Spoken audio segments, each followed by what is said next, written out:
Why is there whipped cream on this? Ah! I said no whip. It's literally always no whip. Logically speaking, would any adult man want whip on his frappuccino? No! Ugh. You dare me to?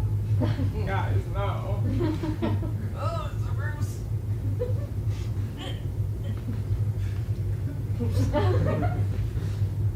I'm gonna do it. Huh. It's actually very good.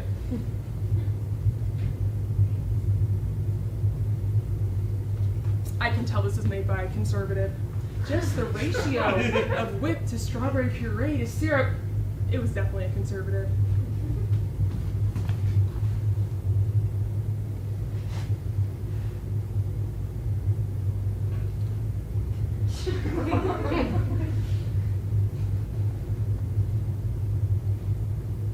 Woo!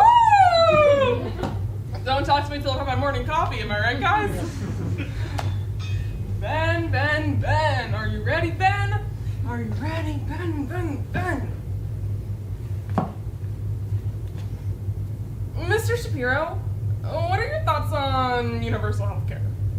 Guys, I love this one. Universal health care is another half-baked liberal idea that makes, if you actually think about it, which liberals, of course, do not do, literally no sense. I do this armchair bit for this one. If you needed to buy either a cheap armchair or a cheap x-ray on the same day, you would buy the cheap armchair. Am I reaching? Hold on. You would buy the cheap armchair and not the cheap x-ray because you'd be worried about the quality and accuracy of the cheap x-ray. Then I'm gonna go. Healthcare is not a right. Healthcare is a commodity. If you think healthcare is a right, then you're gonna use the government to come down on doctors that they have to serve you at a certain price, that insurance companies have to accept pre-existing conditions. So then doctors, who are a workforce, are forced to work. Forced to work. Does that remind you guys of anything? Like maybe slavery? You guys like slavery? Wow, cool. My beautiful, loving, caring, faithful wife is a doctor. She attended years of college and medical school and residencies, and now you want her to be a slave. Incredible. You know, slavery was actually really good for the economy, and probably would have eventually ended on its own, sparing us the tragic lives we lost in the Civil War, but, you know, y'all not ready for that conversation. People always want to say, y'all not ready for that conversation, but I feel like liberals aren't really ready for any conversation. Versus me, I'm ready for every conversation. Like the race conversation.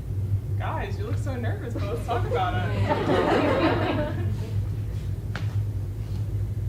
Black people have created such a toxic culture that a song is called Wet Ass P Word, and they all just accept it. Nay, they celebrate it. They spend their time up in der club twerking to Wet Ass P Word, but it's the government's fault there's so much teen pregnancy in their community, right? And I'm the bad guy. People always assume I hate Black Lives Matter. I don't hate Black Lives Matter. I don't hate anything. I'm not a hateful person. But I don't, agree with Black Lives Matter. Look, guys, I'm sure Black Lives Matter to some people, but I'm not one of them, right? Guys, I'm kidding. Look, I just think matter is a funny word because matter implies that you, contribute something to society, such as if you were gone, it would matter because we would miss the things that you add.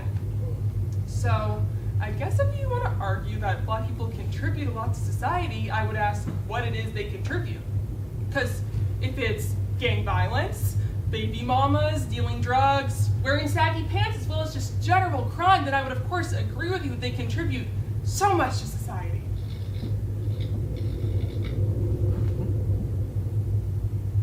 Liberals don't like that one too much though. It hurts their anti-racist feelings because they're so nice and caring and perfect. That's when I gotta hit them with the cold hard truth, aka the cold hard facts. That's where I get my catchphrase from. I think you guys know it. Do you guys know it? Come on. Facts don't care about your feelings! It's such a good catchphrase because it's so true. Facts are in fact factual, and so in fact they are not feelings. Facts. Facts. Facts.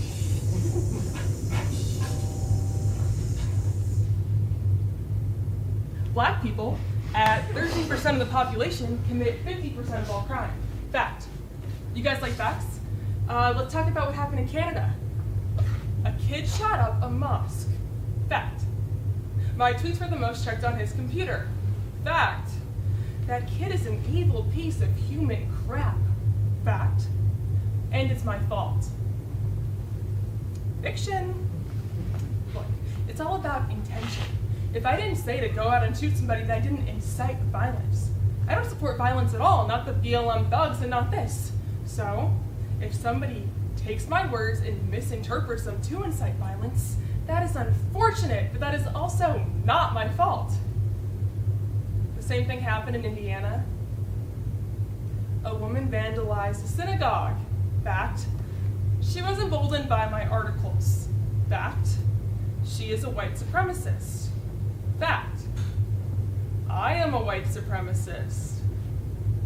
Fiction. Liberals just want to blame conservatives for everything bad. Fact. Whatever, man. Oh, sorry, liberals. Whatever, non-binary. Look, guys, these lone wolves are obviously just people who are unhinged and have all these violent capabilities. And just because they happen to come across my content that's honest in a way that liberals seem to think is incendiary to minority groups, I don't think it's incendiary, but just because they were moved to commit violence and kill people by using my words as a rationale for their desires, I don't think those things are connected. I don't. People just need to learn how to control their desires. Guys, it's like when you have the desire to sneak into your sister's room and smell her dirty panties. We've all been there, right? You and me, come on, guys. But I don't actually do it, because that would be weird. Believe it or not, guys, I have lots of desires. Not gay ones, though. But I don't just do everything I want to do because I have values. If people have homosexual desires, they just need to, repress them. And also, being gay is super gross, so just stop, literally stop. Like gay marriage.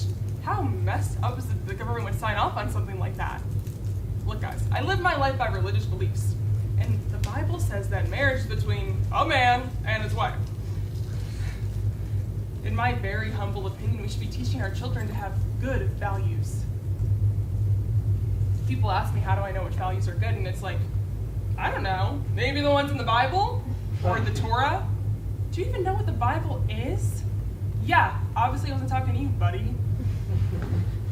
Also, my beliefs aren't just true because they're in the Bible. They're true because God wouldn't create stupid rules, okay? Your beliefs create your values, and if we all have the same values, there wouldn't be problems in society. It's like the simplest thing in the world. If you feel like the system is failing you, it's probably because you have no values. Why don't you try graduating high school, getting a job, getting married, not gay married, buying a house? It ain't rocket science, people, and it's pretty much guaranteed to provide you with a stable life and a source of income. Oh, and also, if you stopped complaining all the time and begging for welfare, you'd probably be a lot happier. Whatever that means. See, I think liberals think, to be happy, they shouldn't have to work. And people who actually do work and pay taxes should pay them to sit around writing shitty poetry on napkins all day. When if they ever, picked up a shift and contributed to society, they'd be a lot happier. happier.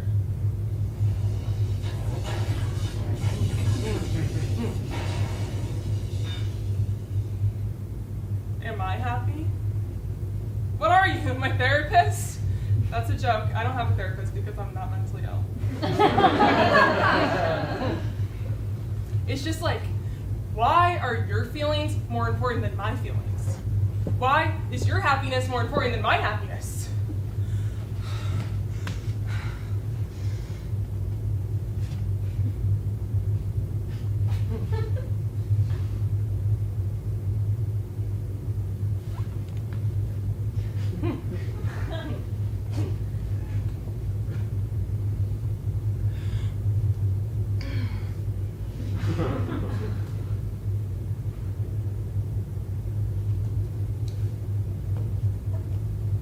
I need to focus.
I looked at my reflection in the mirror.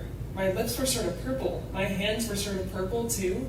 As an undiagnosed anemic, I could tell that I was really, really cold. I touched my radiator and it was cold too. My heat was out. My heat was always out, not because I couldn't pay the bill, but because in a lot of New York apartments, you can't control your own heat. And my building never seemed to turn the heat on no matter how many times we called. I'd been avoiding buying a space heater for like a month. Because it was expensive, I didn't have the time and I didn't want to. But as I sat here, cold to the bone and completely miserable, I realized I couldn't put it off any longer. I was so cold that this vein in my forehead started throbbing, and I started feeling kind of delirious, so I put on my coat and stepped outside. It was late and the sky was totally dark, streetlights reflecting off the snow. I trudged through the snow towards the big Home Depot on Nostrand Ave, the one that stayed open late. I think the white would have looked sort of beautiful if I wasn't so cold and miserable. I walked through the gates of the Home Depot, but there weren't any cars in the parking lot. It couldn't be closed. I was beginning to think I would literally kill myself in this Home Depot parking lot if it was closed. I kept dragging myself to the door, The lights were on, but the automatic sliding door wouldn't open for me.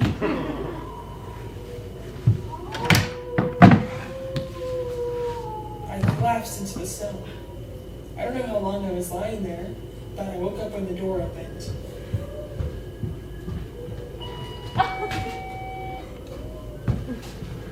It couldn't be. I must have been hallucinating. What cruel twist of fate was this? What are you doing here? What are you doing here? Are you talking to me? Yes?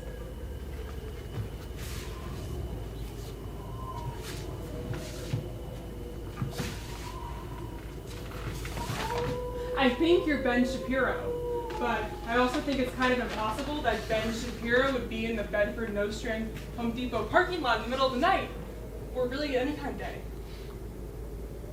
Why are you here? Same as everyone else? I needed to buy something? Aren't they closed? Now they are. Well, why are you still here? I'm waiting for my car. Oh. I'm Ella. This is really weird because I've actually been trying to meet you. Look, I don't have any cash to give you, and I don't have the Venmo app, okay? I wrote this play about you. I played you in a play about you. Great. So what do you want, like a selfie or something? No. So then what's your deal? I'm so glad you asked.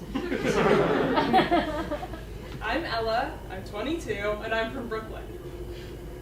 But I really want to talk to you about my mom. She's a U.S. history teacher.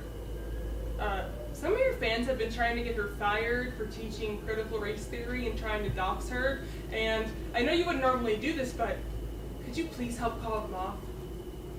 Is she teaching CRT? Dude, no. Are you sure? Yes, I'm sure. And I know you know what critical race theory is, that you'd only learn it in a college class because you've talked about it. On Bill Maher, like a year ago, you totally correctly defined it. So, I know that's not really what's being taught in schools, they're just moving away from revisionist history.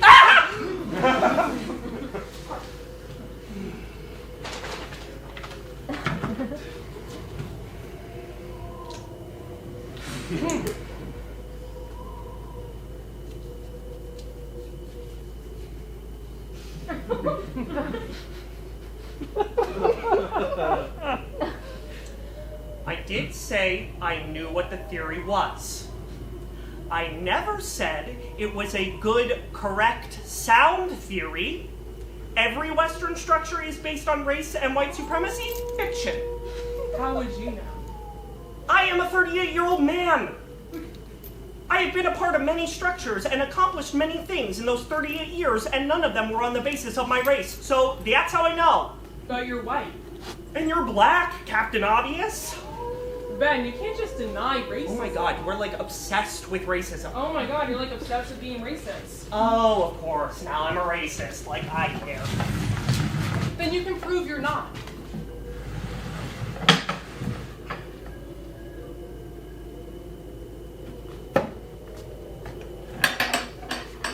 Ben, I really need your help. I wouldn't ask if I didn't really need your help.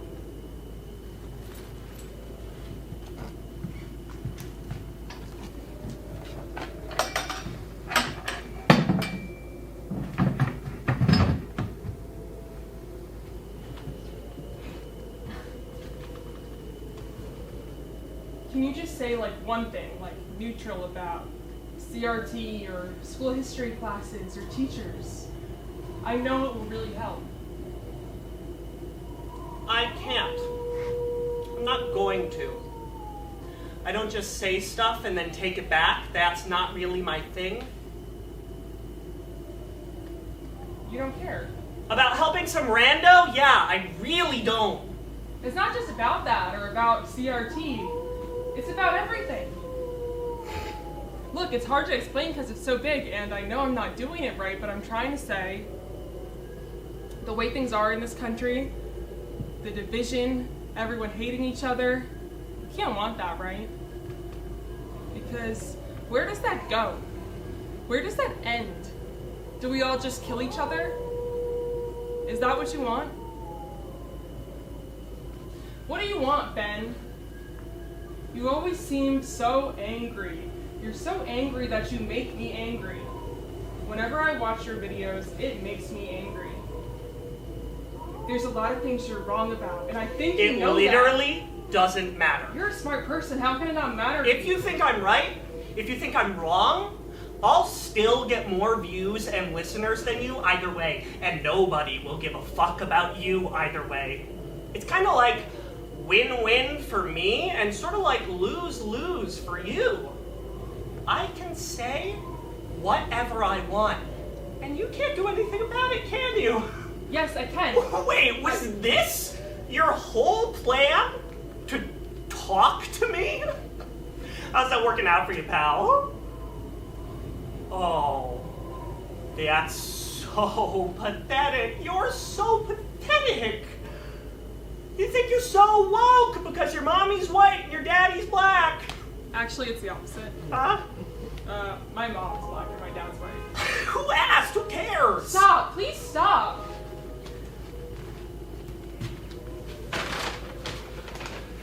Can you just listen to me?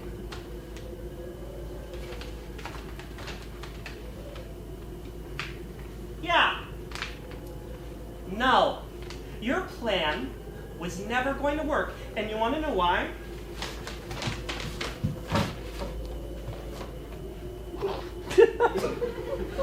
It's because you're stupid.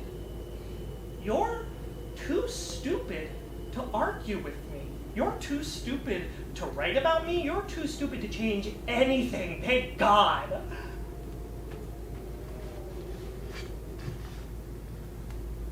So,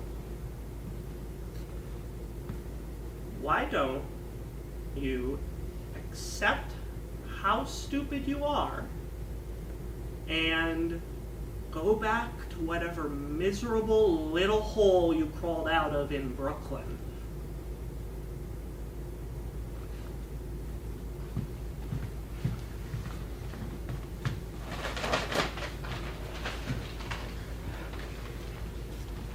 You're right. We are different. I am nothing like you. I would have at least tried to listen to you. You're stupid and evil, and I hate you. Don't I matter? Aren't I an American too? Not my kind of American. This isn't working. None of this is working.